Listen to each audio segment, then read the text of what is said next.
How to be your own best friend. We all submit to distraction once a while, or perhaps more frequently. That much is obvious.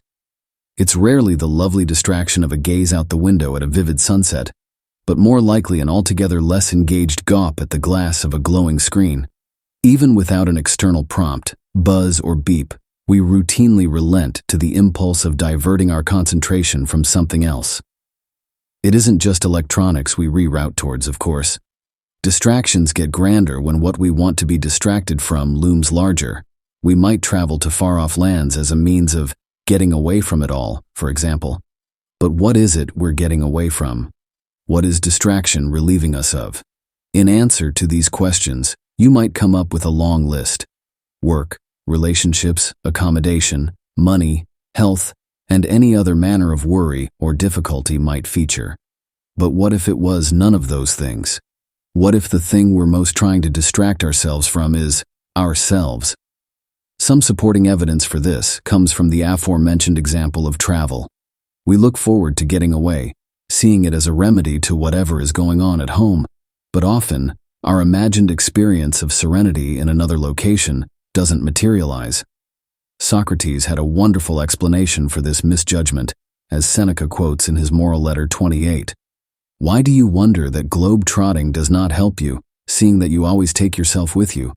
The reason which sets you wandering is ever at your heels. Yes, like it or not, we can't get away from ourselves. Wherever we go, there we are. Crowded House put it another way in their famous song, "Everywhere you go, you always take the weather with you." Which is to say, we always carry our own mental weather on our journeys. Seneca expands on Socrates' well-worded warning. Are you surprised, as if it were a novelty, that after such long travel and so many changes of scene, you have not been able to shake off the gloom and heaviness of your mind? You need a change of soul, rather than a change of climate. Though you may cross vast spaces of sea, and though, as our Virgil remarks, lands and cities are left astern, your faults will follow you whithersoever you travel. This isn't to discount the value of travel, of course. Certain far-off experiences can tease out welcome facets of our character that we didn't know existed. And to absorb new cultures is key in cultivating open-mindedness.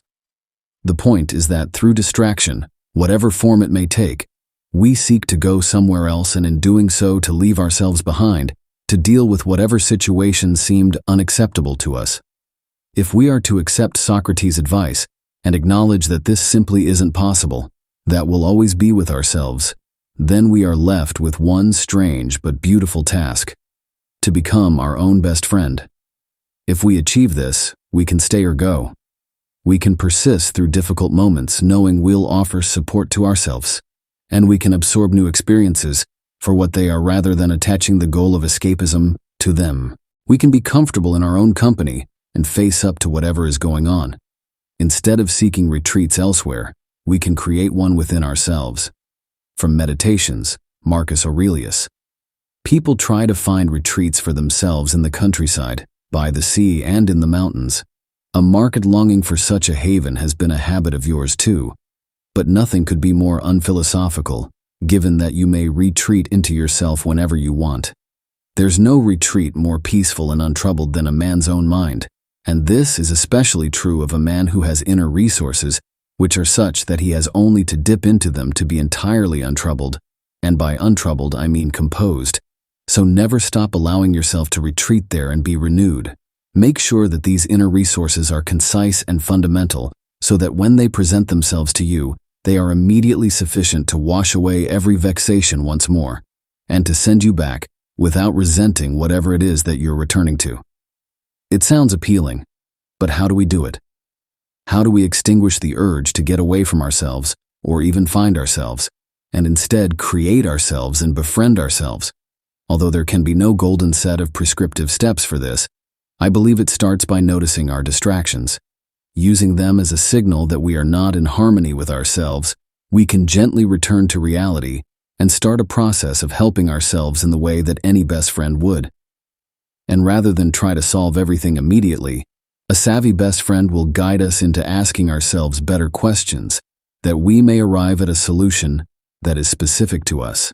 Even this considered act of asking ourselves questions is a great first step, one Socrates would surely have approved of, as it allows us to get to know ourselves better.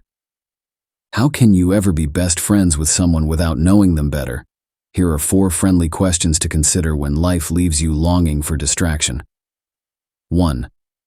Who am I? How do I want my best friend to think of me?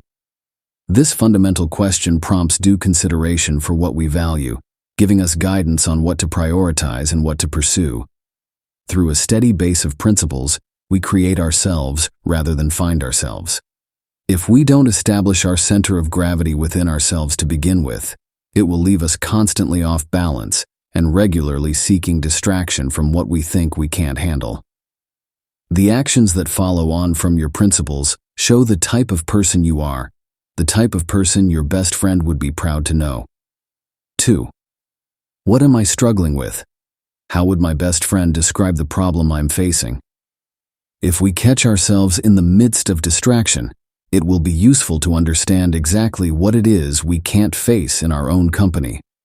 With this question, we think of how a friend might helpfully describe our situation in a less emotional manner than us. In the plainest language possible, answer the question by defining the problem. 3. What am I capable of? What encouragement would my best friend give me? Your best friend will tell you that you're capable of facing this. You're capable of staying in the moment, accepting what fate has thrown your way, and not yielding to adversity. This is not empty encouragement. It is based on the evidence gained from knowing you. Bring to mind past difficulty you have gone through, because if you're here now, you prevailed.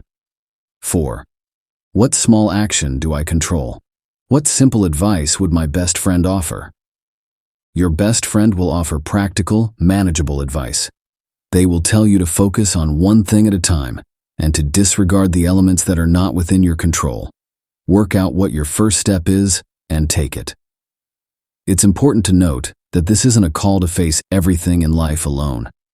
As Marcus Aurelius alluded to in Book 7 of his Meditations, there is no shame in being helped by others.